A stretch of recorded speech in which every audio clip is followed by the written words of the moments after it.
الشيطان الرجيم پناہ مانگتا ہوں میں اللہ کی شیطان مردود سے۔ بسم اللہ الرحمن الرحیم شروع اللہ کا نام لے کر جو بڑا مہربان نہایت رحم والا ہے۔ باطنی نعمتوں کی یاد دہانی۔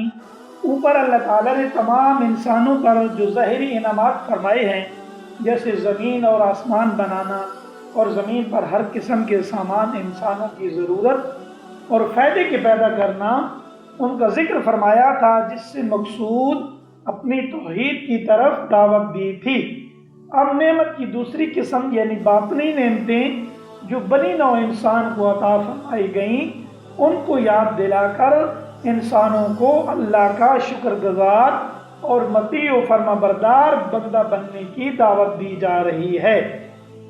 چنانچہ حضرت آدم علیہ السلام جو تمام بنی نوع انسان کے جد امجد اور پہلے انسان ہیں، ان کے شرف و فضیلت کو یاد دلایا جاتا ہے کہ اللہ نے ان کو کس طرح اپنی قدرت سے پیدا کیا، ان کو کیسی علم کی دولت دی، ان کو مسجود ملائکہ بنایا، ان کو اپنا نائب اور خلیفہ ہونے کی عزت بخشی اور تمام انسانوں کو انہی کی اولاد ہونے کا فخر عطا فرمایا۔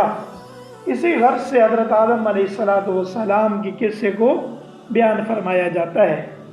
قرآن پاک عجیب ایک اعجاز ہے کہ وہ ایک ہی واقعے کو مختلف صورتوں میں ان صورتوں کے مضامین کے مناسب بیان فرماتا ہے۔ یہاں اس صورت میں ان آیات میں جو فرمایا گیا، اس کا خلاصہ یہ ہے کہ اللہ تعالیٰ نے جب حضرت آدم علیہ السلام کو پیدا کرنا چاہا تو فرشتوں کو اطلاع دی کہ میں زمین میں اپنا خلیفہ بنانا چاہتا ہوں۔ فرشتوں نے جب یہ سنا وہ حیرت میں رہ گئے اور برگاہ الہی میں عرض کیا کہ اگر اس ہستی کی پیدائش کی حکمت یہ ہے کہ وہ دن و رات تیری تسبیح و تحلیل کرے اور تقدیس و بزرگی بیان کرے تو اس کے لیے ہم حاضر ہیں، جو ہر لمحہ تیری حمد و ثنا کرتے ہیں اور بے چوں چرا تیرا ہر حکم بجا لاتے ہیں۔ اور یہ بنی نوع انسان جن کو آپ پیدا کرنے کا ارادہ فرما رہے ہیں، ان میں اچھے برے سب طرح کے لوگ ہوں گے، ان میں کوئی مفسد اور سفاک بھی ہوگا۔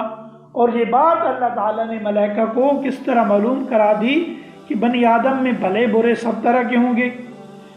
آدم کی تخلیق اور اس کے خلیفہ بنانے میں کیا حکمت ہے، یہ ملائکہ نے معلوم کرنا چاہا۔ اللہ تعالیٰ نے ملائکہ کو اول تو اس کا ایک حاکمانہ طرز سے جواب دیا کہ تخلیق آدم اور خلافت ارضی کی حقیقت اور اس کی ضرورت سے تم واقف نہیں، اس کا علم مکمل طور پر مجھ ہی کو ہے۔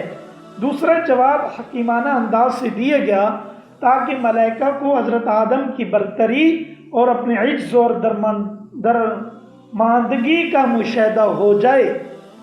چنانچہ حضرت آدم علیہ السلام کو اللہ تعالیٰ نے پیدا فرما کر اپنی عظیم المرتب صرف علم سے نوازا اور ان کو علم اشاء عطا فرمایا، یعنی تمام موجودات روئے زمین کی چیزوں کے نام اور ان کے خواص آثار کا علم دے دیا۔ پھر فرشتوں کے سامنے وہ چیزیں پیش کر کے ارشاد فرمایا کہ اے فرشتوں، تم اشاء کے متعلق کیا علم رکھتے ہو؟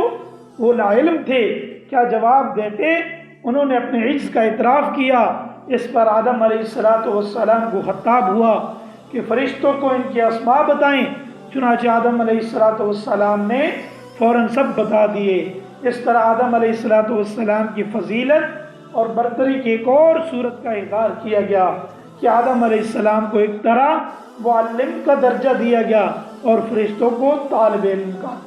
بہرحال یہ ثابت فرما دیا گیا کہ صلاحیت و خلافت کے لیے جن علوم کی ضرورت ہے وہ آدم علیہ السلام میں سب جمع ہیں۔ اللہ تعالیٰ سے دعا ہے، حق تعالی شانو بے انتہا، حق تعالی شانو کا بے انتہا شکر احسان ہے جس نے اپنے فضل سے ہم کو بنی نوع انسان میں پیدا کیا، اس نے ہم کو دنیا میں اسلام اور ایمان کی دولت عطا فرمائی۔